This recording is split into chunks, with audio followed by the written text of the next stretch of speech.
দর্শক, বাংলাদেশের সেনাপ্রধান, বাংলাদেশের প্রধান উপদেষ্টা এবং বিএনপির মহাসচিব মির্জা ফখরুলের মধ্যে এরই মাঝে এক দফায় ত্রিপক্ষীয় একটা মিটিং হয়েছে, যে খবর কোনো গণমাধ্যমে কখনোই প্রকাশিত হয়নি, যে খবর থেকে আমরা মোটামুটি অন্ধকারে ছিলাম।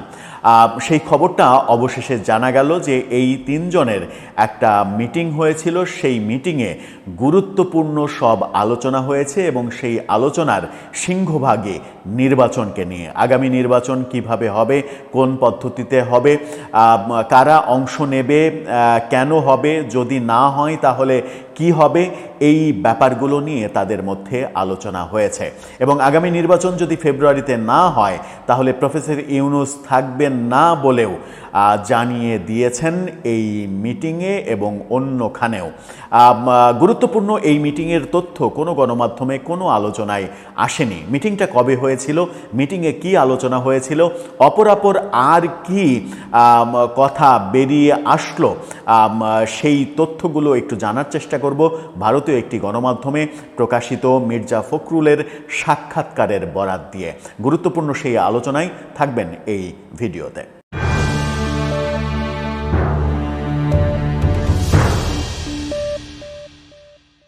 দর্শক, বলছিলাম মির্জা ফখরুলের সঙ্গে প্রধান উপদেষ্টা এবং সেনাপ্রধান ত্রিপক্ষীয় মিটিং হয়েছিল এবং সেটা যমুনাতে ত্রিপক্ষীয় এই মিটিংটা হয়েছিল। সেই মিটিংয়ের ডেটটা ছিল আজকে থেকে বেশ অনেক দিন আগে, আগস্টের 4 তারিখ। আগস্টের 4 তারিখে ত্রিপক্ষীয় এই গুরুত্বপূর্ণ মিটিংয়ে যা সিদ্ধান্ত নেওয়া হয়েছিল এবং সেই সিদ্ধান্তের পরিপ্রেক্ষিতেই 5 আগস্ট জাতির উদ্দেশ্যে ভাষণে প্রধান উপদেষ্টা ঘোষণা করেছিলেন ফেব্রুয়ারির প্রথমার্ধে আগামী জাতীয় নির্বাচন হবে। 4 তারিখে সেনাপ্রধান মির্জা ফখরুল এবং প্রফেসর ইউনূসের ত্রিপক্ষীয় সেই মিটিংয়ে আরও অনেক গুরুত্বপূর্ণ বিষয়ে আলোচনা হয়েছে কারা নির্বাচনে অংশগ্রহণ করবে, কেন নির্বাচন ফেব্রুয়ারিতে দরকার, সেনাপ্রধানের বক্তব্য কী, সেনাপ্রধান কি বলতে চান। নির্বাচন মূলত সেনাপ্রধান ডিসেম্বরে চান, কিন্তু ফেব্রুয়ারিতে নির্বাচনের ব্যাপার নেই। ফেব্রুয়ারিতেও যদি নির্বাচন হয় তবুও তার আপত্তি নেই, কিন্তু ফেব্রুয়ারিতেই নির্বাচন হতে হবে। এই ব্যাপারগুলো আলোচনা হয়েছে এবং মির্জা ফখরুল এটাও জানিয়েছেন যে প্রফেসর ইউনূস স্পষ্ট জানিয়ে দিয়েছেন যদি ফেব্রুয়ারিতে নির্বাচন না হয় তাহলে মার্চে আর তিনি থাকবেন না, তিনি পদত্যাগ করে চলে যাবেন। এই ঘটনাগুলোর পরিপ্রেক্ষিতে মির্জা ফখরুল ভারতীয় গণমাধ্যম এই সময়কে নিশ্চিত করেছেন যে নির্বাচন নিয়ে কোনো সন্দেহ নেই, নির্বাচন ফেব্রুয়ারিতেই হবে। কি বলছেন তিনি ভারত বিষয়ে, ভারতের সঙ্গে বিএনপির সম্পর্ক এবং বাংলাদেশের সম্পর্কের সুন্দর একটা বিশ্লেষণ দেওয়ার চেষ্টা করেছেন। এই সাক্ষাৎকারটা পড়ে ব্যক্তিগতভাবে আমার বেশ ভালো লেগেছে। অহিংস রাজনীতির একটা প্রেক্ষাপট বোধহয় তিনি তৈরি করেছেন এরকমটা মনে হচ্ছে যদি মির্জা ফখরুলের এই সাক্ষাৎকারটা সঠিকভাবে উপস্থাপন হয়ে থাকে। কি বলছেন তিনি একটু করে আমরা জানার চেষ্টা করি। তিনি বলছেন, পরিস্থিতি বদলেছে, দলের পক্ষে আমি প্রধান উপদেষ্টার সঙ্গে কথা বলেছি, দেখছি এখন তিনি সর্বোচ্চ সিরিয়াস, আন্তরিকভাবেই চান ফেব্রুয়ারিতে নির্বাচন হোক। আগস্টের 5 তারিখে ইউনূস নির্বাচনের দিন ঘোষণা করলেন। তার আগের দিন রাতে ইউনূস সাহেবের বাসভবনে তার এবং সেনাপ্রধান জেনারেল ওয়াকারুজ্জামানের সঙ্গে নির্বাচন নিয়ে আমাদের দীর্ঘ আলোচনা হয়। সেনাপ্রধান বলেছেন, পুলিশ কম বলে 1 বছর ধরে সেনাদের রাস্তায় ডিউটি করতে হচ্ছে, যা একেবারেই কাম্য নয়। তিনি ডিসেম্বরে ভোটের কথা বলেছিলেন, ফেব্রুয়ারিতে আপত্তি নেই, সব রকম সহযোগিতা করবেন। তিনি চান নির্বাচন করিয়ে বাহিনী আবার ব্যারাকে ফিরে যাক। ইউনূসও বলেন, ফেব্রুয়ারিতে নির্বাচিত সরকারের হাতে ক্ষমতা তুলে দিয়ে অব্যাহতি চান। তিনি বলেছেন, আর চাপ নিতে পারছি না, অর্থাৎ তিনি যে চাপে আছেন সেটা অকপটে স্বীকার করেছেন। আমরাও আশ্বাস দিয়েছি সরকার গঠনের পরেও সংস্কার চলবে, অর্থাৎ সরকার গঠনের আগেই সংস্কার করে ফেলতে হবে, নট নেসেসারি, সরকার গঠনের পরেও সংস্কার চলবে। স্বৈরাচারীদের বিচার প্রক্রিয়াও চলবে। 3টি আলাদা বিষয়, বিচার, সংস্কার, নির্বাচন 3টি আলাদা বিষয়। অন্তর্বর্তী সরকারের কোনো ম্যান্ডেট নেই, তাদের সংস্কারের গুরুত্বই বা কী? নতুন কথা তারা বলেনি। বিএনপির 31 দফাতেই সব সংস্কারের কথা রয়েছে। মির্জা ফখরুল তেমনটাই বলেছেন যে বিএনপি যে 31 দফা দিয়েছে সেই 31 দফার মধ্যে সরকারের সমস্ত সংস্কার প্রস্তাব রয়েছে। তিনি বলেছেন যে প্রফেসর ইউনূস আমাদের একটা স্পষ্ট বার্তা দিয়েছেন। কোন দিন? যেদিন নুরুল হক নূরের উপরে আক্রমণ করা হলো, আইন শৃঙ্খলা রক্ষাকারী বাহিনী ব্যাপক লাঠিচার্জ করলেন, সেই তার পরের দিন প্রফেসর ইউনূস তিন দলের সঙ্গে মিটিং করেছিলেন এবং বিএনপির সঙ্গে মিটিংয়ে কি বলেছিলেন প্রফেসর ইউনূস সেটাও তিনি বলেছেন। তিনি বলছেন যে সেদিন ইউনূস আমাদের স্পষ্ট একটা বার্তা দিয়েছেন। সেই বার্তা সংক্ষিপ্ত এক লাইনের বার্তা, এক ধরনের ফাইনাল বেল বলতে পারেন। ইউনূস সেদিন আমাদের জানিয়ে দেন ফেব্রুয়ারিতে ভোটের বাস ধরতে না পারলে তিনি মার্চ থেকে আর থাকবেনই না। এমন পরিস্থিতি যেন না হয় যাতে ভোটটাই করা গেল না। তিনি এটাও বলেছেন যে কারা নির্বাচনে অংশগ্রহণ করবে, আওয়ামী লীগকে নির্বাচনে অংশগ্রহণ করতে দেয়া হবে কিনা, সেই ব্যাপারে মির্জা ফখরুল যে মতামতটা দিয়েছেন সেটা হচ্ছে যে আমরা বলেছি আওয়ামী লীগ ও তাদের শরিকেরা সবাই, এমনকি জাতীয় পার্টিও নির্বাচনে অংশগ্রহণ করুক।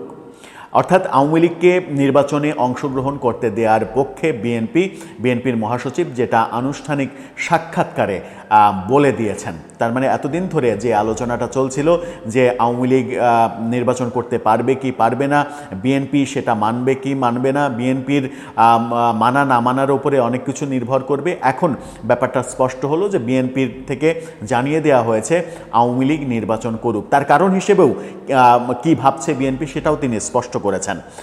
তিনি বলেছেন যে একটা সুষ্ঠু ও অবাধ ভোট হোক, এজন্য অনেকে আমাকে ভারতের এজেন্ট, আওয়ামী লীগের দালাল বলে গালাগাল দিচ্ছে, কিন্তু শেখ হাসিনার অপকর্ম আমরাও কেন করব? খুবই গুরুত্বপূর্ণ একটা পয়েন্ট তিনি উল্লেখ করছেন। বলছেন যে হাসিনা 15 বছর প্রতিপক্ষকে ভোটে দাঁড়াতে দেননি, তার শাস্তি তিনি পেয়েছেন। একই কাজ করলে আমরাও তো এর প্রতিফল পাব। তবে মানুষ এত রক্ত দেখেছে, এত প্রাণহানি দেখেছে, সেই কারণে মানুষের মধ্যে এক ধরনের আওয়ামী বিরোধিতাও রয়েছে। তিনি বলছেন যে শেখ হাসিনা একপাক্ষিক নির্বাচন দেওয়ার ফলে তার যে শাস্তি হয়েছে, তার যে পতন হয়েছে, সেই একপাক্ষিক নির্বাচন করে সরকার গঠন করলে ঠিক একই পরিণতি আমাদের হবে। আমরা কেন সেই পরিণতি বরণ করার জন্য সেই ধরনের সিদ্ধান্ত নেব? খুবই গুরুত্বপূর্ণ কথা, যে কথাটা আমরা আমাদের আলোচনায় বিভিন্ন সময় বারবার বলার চেষ্টা করেছি যে ইনক্লুসিভ নির্বাচন যদি না হয় তাহলে সরকার গঠন করার পরে বিএনপি অনেক বেশি বিপদ ফেস করবে এবং প্রতি পদে পদে তারা বাধাগ্রস্ত হবে, বিশেষ করে আন্তর্জাতিক মহল থেকে। তিনি ভারতের সঙ্গে সম্পর্কের ব্যাপারে যেটা বলেছেন সেটা হচ্ছে ভারত মুক্তিযুদ্ধের সহযোগী। খুবই গুরুত্বপূর্ণ একটা ব্যাপার। বিএনপির অবস্থান যদি এটা হয় তাহলে আমার মনে হয় যে সব খেলা পাল্টে যাচ্ছে। তিনি বলছেন ভারত মুক্তিযুদ্ধের সহযোগী, সেই সময়ে 1 কোটি মানুষকে আশ্রয় দিয়েছে ভারত। ভৌগোলিকভাবেও বাংলাদেশের 3 দিকে ভারত, একদিকে সাগর, সুতরাং ভারতের প্রভাব বাংলাদেশে থাকবেই। সমস্যা হলো বাংলাদেশ বলতে শুধু আওয়ামী লীগকে বুঝেছে এতদিন ভারতের শাসকেরা। অর্থাৎ তার অভিযোগ কিংবা অনুযোগ সেটা হচ্ছে যে বাংলাদেশ বলতে ভারতের শাসকেরা মনে করেছে যে আওয়ামী লীগই একমাত্র বাংলাদেশ, অন্যরা বাংলাদেশ না। সেই ক্ষেত্রে তিনি যেটা বলেছেন সেটা হচ্ছে যে আওয়ামী লীগের ভাষ্য মেনে বিএনপি আর জামাতকে এক বন্ধনীতে ফেলেছে তারা। জামাত আর বিএনপির রাজনীতি তো এক নয়। আমরা অসাম্প্রদায়িক মধ্যপন্থী একটি গণতান্ত্রিক দল, মুক্তিযুদ্ধে অর্জিত সংবিধান রক্ষায় আজও স্বাধীনতা বিরোধীর সঙ্গে লড়াই করছি, বামেরা আমাদের সঙ্গে রয়েছে। খুবই ইম্পর্টেন্ট কথা। তিনি বলেছেন যে আওয়ামী লীগের দৃষ্টিতে দেখতে গিয়ে ভারত আমাদেরকে জামাতের সঙ্গে মিলিয়ে ফেলেছে। তারা মনে করেছে যে আমরা বোধহয় জামাতি আমরা, কিন্তু জামাতের রাজনীতি আলাদা এবং আমাদের রাজনীতি মুক্তিযুদ্ধের পক্ষের রাজনীতি, জামাতের রাজনীতি মুক্তিযুদ্ধের বিপক্ষের রাজনীতি। আমরা 72-এর সংবিধান অক্ষুণ্ণ রাখা, ভারতের সঙ্গে সম্পর্ক অক্ষুণ্ণ রাখা, এই যে কথাটা বললেন যে ভারত মুক্তিযুদ্ধের সহযোগী, এই অবস্থানটা তিনি আবার পুনর্ব্যক্ত করেছেন। আওয়ামী লীগের ভাষ্য মেনে বিএনপি আর জামাতকে যে একই সূত্রে গাঁথা, এটাকে ভারতের ভুল থিওরি হিসেবে তিনি দেখছেন। তাকে পাল্টা প্রশ্ন করা হয়েছিল যে 25 বছর ধরে জামাত আপনাদের শরিক, দুটো নাম তাই একসঙ্গে উচ্চারিত হয়। সেই প্রশ্নের উত্তরে তিনি বলেছেন ভুল। আওয়ামী লীগ এই অপপ্রচারটা ভারতকে বিশ্বাস করিয়েছে। তারা শুধু নির্বাচনী শরিক, তারা ধর্মীয় রাজনীতি করে, আমরা করি না। আসলে আওয়ামী লীগের চশমা দিয়ে ভারত বাংলাদেশকে দেখেই ভুলটা করেছে।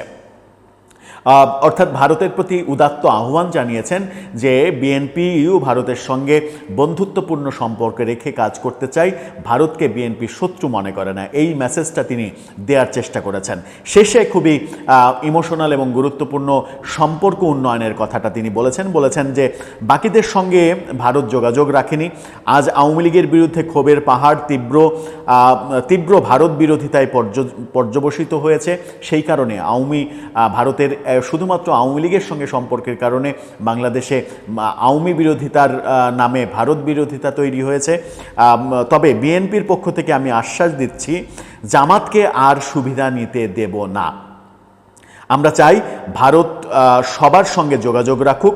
আমরা কলকাতা যাব, কলেজ স্ট্রিট থেকে কত বই কিনেছি, আবার সেই সুযোগ পাব, সিনেমা থিয়েটার দেখব, মানুষে মানুষে অবাধ যোগাযোগ হবে, ভিসা প্রক্রিয়া সাবলীল হবে, ভারতীয়রা বাংলাদেশে স্বাগত, ভুল বোঝাবুঝির অবসান হোক, এমনটা তিনি বলেছেন। তার মানে হচ্ছে যে বিএনপি এখন স্পষ্ট যে ভারত বিরোধী রাজনীতিটা এই মুহূর্তে দেখছি, সেখান থেকে বেরিয়ে এসে ভারতের সঙ্গে সুসম্পর্ক, বন্ধুত্ব এবং ওই যে কলেজ স্ট্রিটে গিয়ে বই কেনা, মঞ্চ, থিয়েটার, সিনেমা দেখা, যে আবেগ, অনুভূতি, শিল্প, সাংস্কৃতিক কথাবার্তা তিনি বলেছেন। যদিও সংস্কৃতি মনা মির্জা ফখরুল ইসলাম এবং তিনি নিজে প্রফেসর মানুষ, সেই ব্যাপারগুলো তো থাকবেই, সাহিত্য সংস্কৃতির সঙ্গে তার সম্পর্ক রয়েছে। সেই ব্যাপারগুলো বলেই তিনি ভারতীয় পত্রিকাকে একটা মেসেজ দিতে চেয়েছেন যে বিএনপি জামাত নয়, জামাত বিএনপি নয়, জামাতের রাজনীতির সঙ্গে তাদের কোনো সম্পর্ক নাই। এই যে মেসেজটা, এবং সেনাপ্রধানের সঙ্গে ত্রিপক্ষীয় মিটিং, সেনাপ্রধান এবং প্রফেসর ইউনূসের সঙ্গে ত্রিপক্ষীয় মিটিং, সেখানে ইনক্লুসিভ রাজনীতি এবং তার স্পষ্ট ভাষ্য আওয়ামী লীগ, জাতীয় পার্টি, 14 দল সবাইকে নির্বাচন করতে দিতে হবে, মানে সবার অংশগ্রহণে একটা সার্বজনীন নির্বাচন যেন হয়। যে ভুল আওয়ামী লীগ করেছে সেই ভুলে কাটা পড়তে চায় না বিএনপি, কারণ একই রকম বিপদে তাদেরকেও পড়তে হবে যদি একপাক্ষিক নির্বাচন হয়। ব্যাপারগুলো অনেক দিন পরে বিএনপির তরফ থেকে একেবারে পরিষ্কার করা হলো। এখন সেটা হচ্ছে যে এই ব্যাপারগুলো অলরেডি বিতর্কের জন্ম দিয়েছে। প্রচুর সমালোচনা হচ্ছে, বিএনপি মহাসচিবের প্রচুর সমালোচনা হচ্ছে, বিশেষ করে এনসিপি নেতারা এই যে ভারতের ব্যাপারে এত কথা, এতে এনসিপি নেতারা, সার্জিস পাটোয়ারিরা প্রচণ্ড খেপেছেন। এই খেপাটা কোন দিকে যায় এখন সেটাই দেখার বিষয়। দর্শক, আপনার কি মনে হয় শেষ পর্যন্ত কি বাংলাদেশে আগামী নির্বাচনে আওয়ামী লীগ অংশগ্রহণ করতে যাচ্ছে, সাথে জাতীয় পার্টি এবং 14 দল সবাই, নাকি মির্জা ফখরুলের কথাও আদতে সত্যে রূপান্তরিত হবে না? আওয়ামী লীগকে নির্বাচনে অংশগ্রহণ করতে দেবে না এই সরকার, আওয়ামী লীগকে বিহীনই নির্বাচন হবে। আপনার কি মতামত জানিয়ে লিখতে পারেন আমাদের কমেন্ট বক্সে।